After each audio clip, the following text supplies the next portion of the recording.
Selamat pagi, Shalom Bapak Ibu yang dikasihi Tuhan, dimanapun sedang jemaat berada.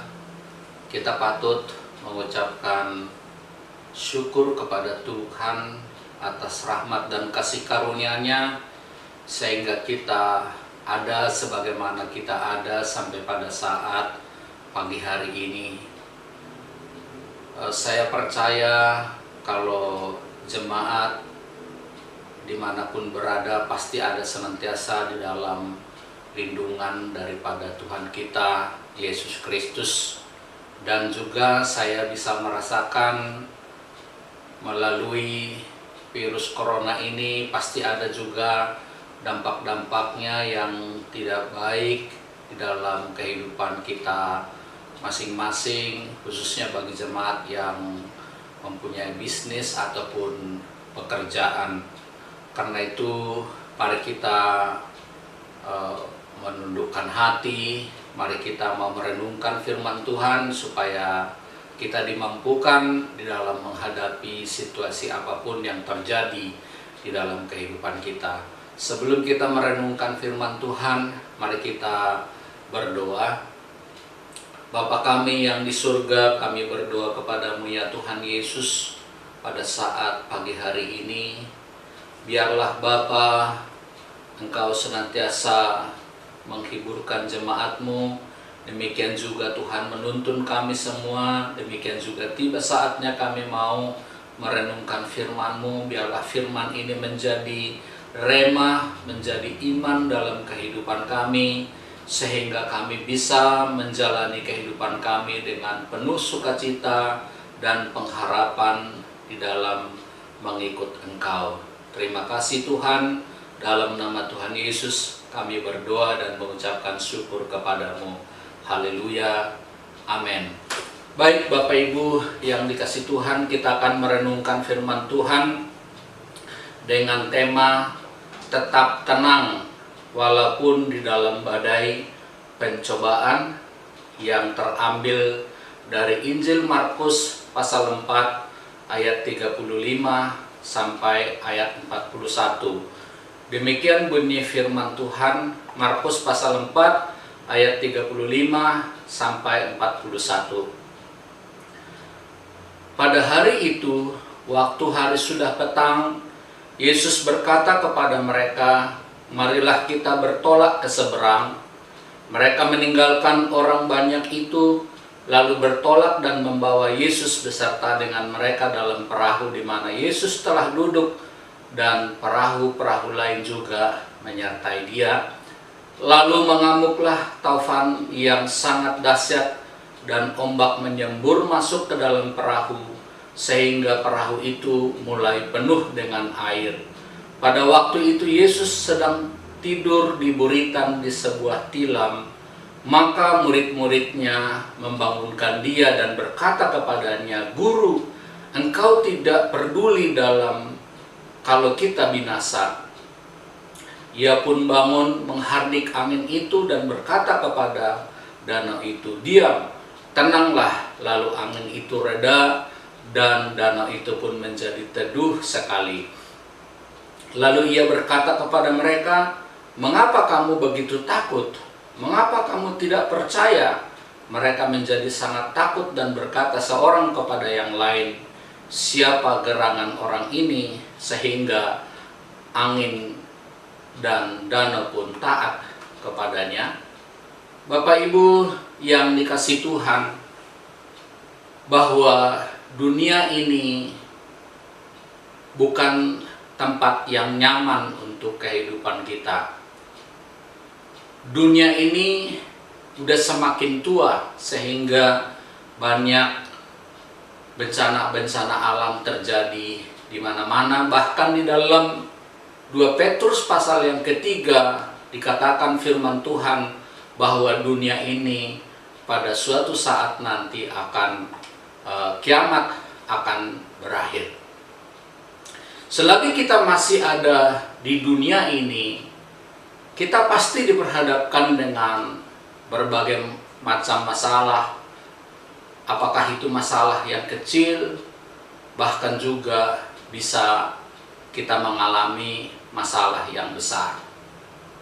Dalam Alkitab juga dijelaskan bahwa umur kita di dunia ini antara 70 sampai 80 tahun.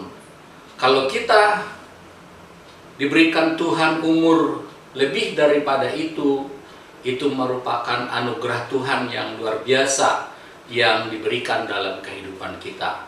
Dalam umur yang diberikan Tuhan dalam kehidupan kita, itu pun kita melewatinya dengan berbagai macam kelemahan, berbagai macam kesulitan, dan harus kita berjuang. Masalah hidup Bapak Ibu yang dikasih Tuhan, di mana saja pun saudara berada, bisa datang tanpa kita menyangka. Seperti virus corona ini, kita tidak pernah berpikir kalau ini datang secara tiba-tiba melanda ke seluruh penjuru dunia, khususnya juga terjadi di Indonesia. Tetapi dari renungan kebenaran firman Tuhan ini, apa yang menjadi pelajaran bagi kita yang dapat kita terapkan di dalam kehidupan kita, yang bisa menguatkan dalam kehidupan kita, yaitu yang pertama adalah bahwasanya murid-murid itu, orang-orang yang ada dalam perahu itu, mereka bersama dengan Tuhan, tetapi mereka tidak percaya sepenuhnya kepada Tuhan. Di dalam ayat yang ke-38, mereka mengatakan, bahkan mereka menuduh kepada Tuhan Yesus. Mereka mengatakan, Tuhan Yesus, Engkau tidak pedulikah kepada kami? Mereka mengatakan seperti itu. Mereka mengatakan Tuhan Yesus tidak peduli terhadap keadaan yang mereka alami pada saat itu. Padahal saudaraku yang dikasihi Tuhan, para rasul-rasul tersebut dan orang-orang yang ada di perahu-perahu tersebut, mereka sudah melihat bagaimana Tuhan senantiasa mengadakan mukjizat.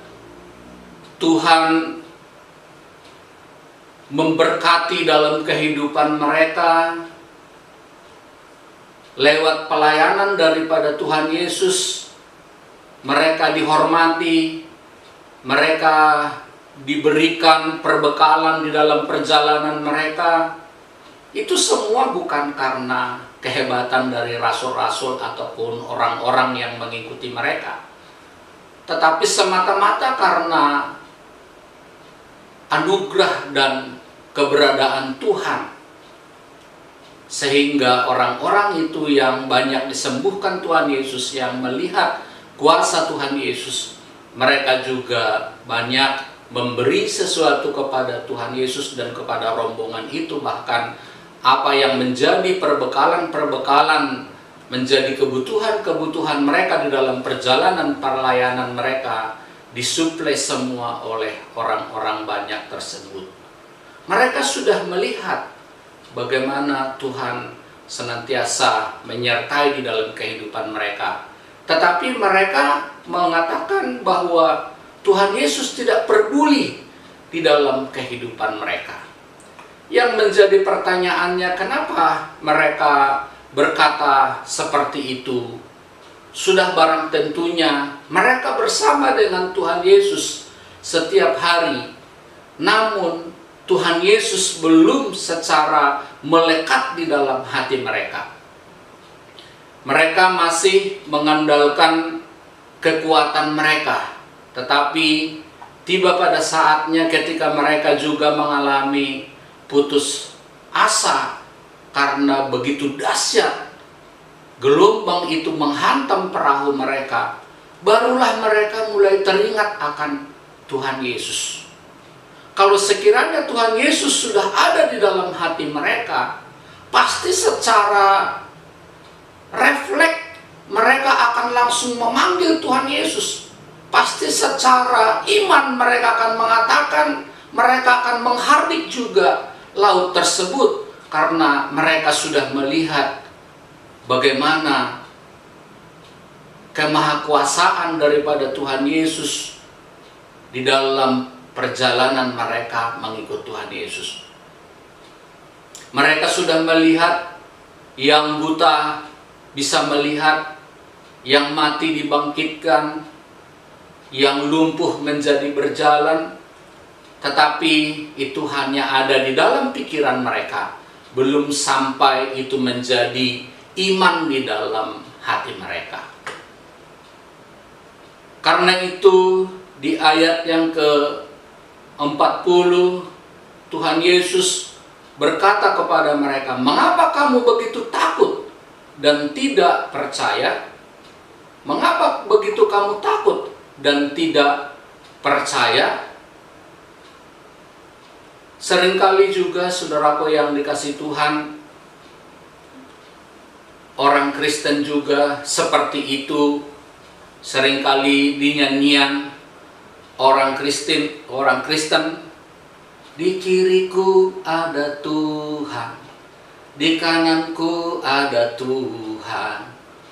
Tetapi dalam kenyataannya banyak orang Kristen, kalau mereka percaya kepada Tuhan, semestinya mereka sungguh-sungguh rajin beribadah, sungguh-sungguh rajin berdoa, sungguh-sungguh rajin membaca firman Tuhan, sungguh-sungguh mempercayai Tuhan dalam situasi apapun di dalam kehidupan mereka.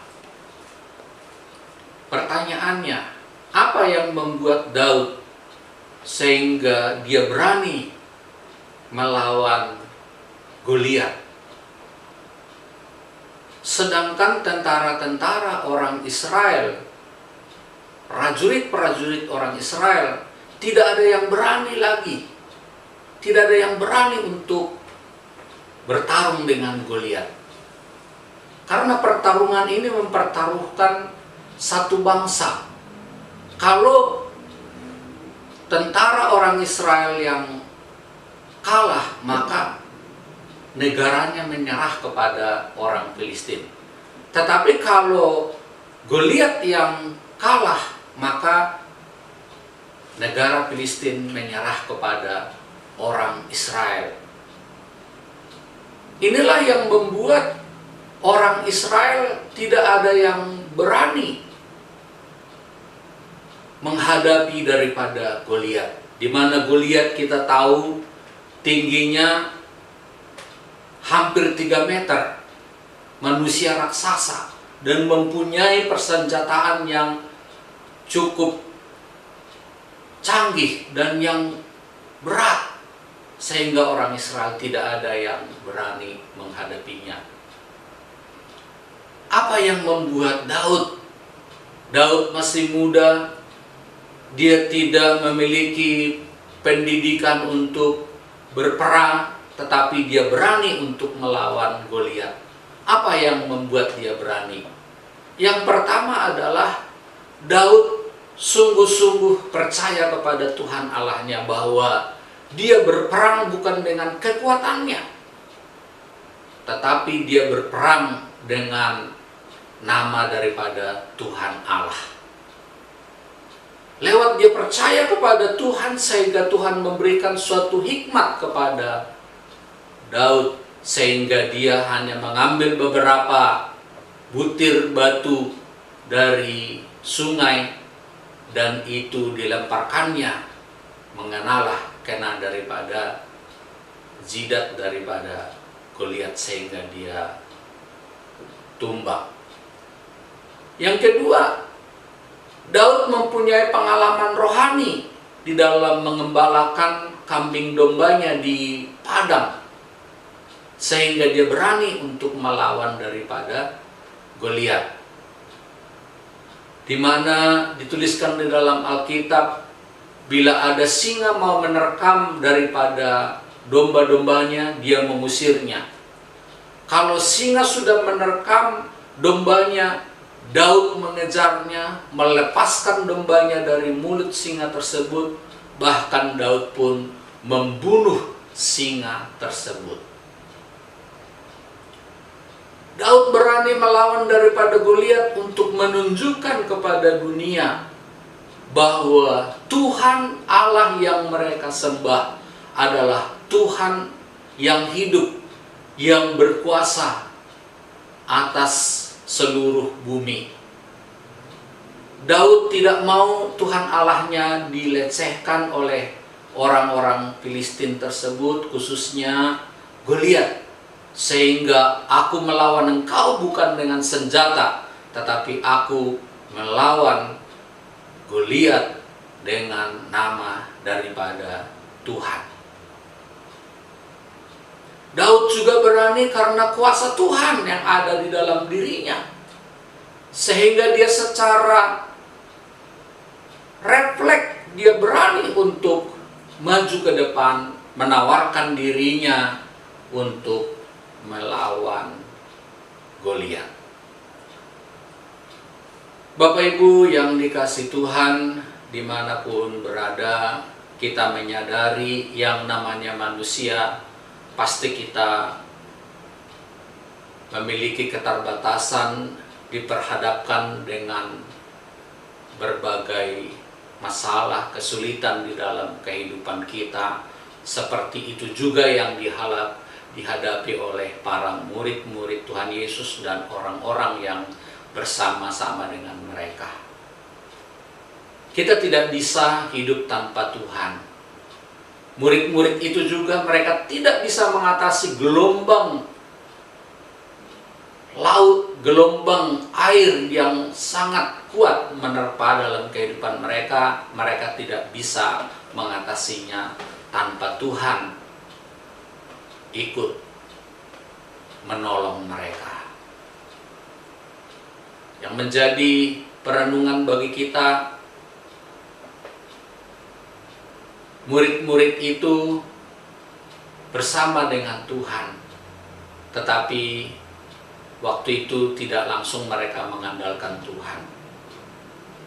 Mereka melihat Tuhan, tetapi mereka tidak mengandalkan Tuhan, sehingga mereka hampir putus asa dan hampir tenggelam perahu mereka. Biarlah kita sedang jemaat Tuhan dimanapun saudara berada, sekalipun kita tidak melihat dengan mata kita sendiri Tuhan, biarlah kita senantiasa mempercayai Dia, biarlah kita senantiasa mengandalkan Dia, biarlah kita senantiasa mengundang Dia ada di dalam kehidupannya. Niscaya Dia pasti senantiasa menolong di dalam kehidupan kita masing-masing. Amin. Mari kita angkat pujian satu-satu, tiada yang seperti Engkau.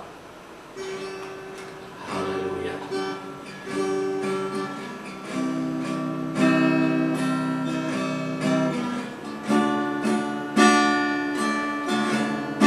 Tiada yang seperti Engkau,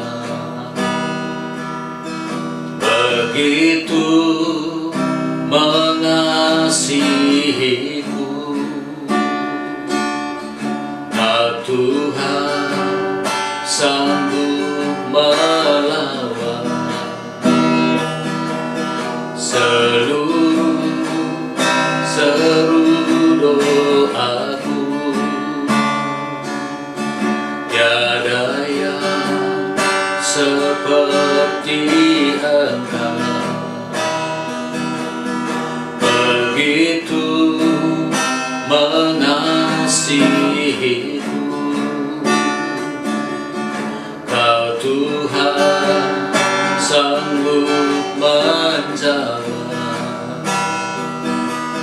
seluruh kehidupanku. Aku percaya Tuhanku ajak Kau turun tangan memberikanku. Aku percaya Tuhanku dahsyat, Kau turun tangan memberkatiku. Mari kita berdoa. Bapa, kami berdoa kepadamu Tuhan pada saat pagi hari ini. Hamba berdoa biarlah Tuhan kebenaran firman Tuhan yang hamba sampaikan pada pagi hari ini, di dalam kesederhanaan ini, biarlah Roh Kudus senantiasa menterjemahkan kebenaran firman Tuhan itu di dalam hati sidang jemaat-Mu, sehingga mereka kuat, mereka beriman, bersemangat dan penuh pengharapan di dalam kehidupan mereka. Bapa, hamba berdoa kepadamu ya Tuhan, di mana saja pun sidang jemaat-Mu berada, baik dari usia orang tua, baik juga kaum bapak, kaum ibu, pemuda, remaja, dan anak-anak, bahkan ibu-ibu yang sedang mengandung. Tuhan, Engkau memberkati di mana saja pun mereka berada. Tuhan, Engkau juga memberkati pekerjaan mereka, usaha mereka, perusahaan mereka. Demikian juga Tuhan, Engkau memberkati juga Tuhan keluarga besar mereka. Dan kami juga berdoa kepadamu Tuhan, berkatilah Tuhan bangsa dan negara kami ini ya Tuhan.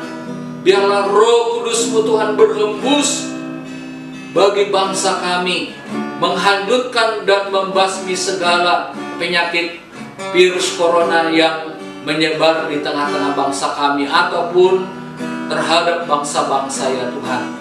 Kami berdoa kepadamu Tuhan, berkati juga Bapak Presiden kami dan jajarannya yang menangani khusus virus corona ini ya Tuhan. Demikian juga Tuhan Yesus, berkati semuanya Tuhan, para tim medis, demikian obat-obatan yang dimakan, demikian juga supaya menemukan anti daripada virus ini. Demikian juga berkatilah ya Tuhan supaya menemukan obat yang pas untuk menyembuhkan setiap pasien-pasien yang mengalami virus corona ini ya Tuhan. Terima kasih ya Bapa.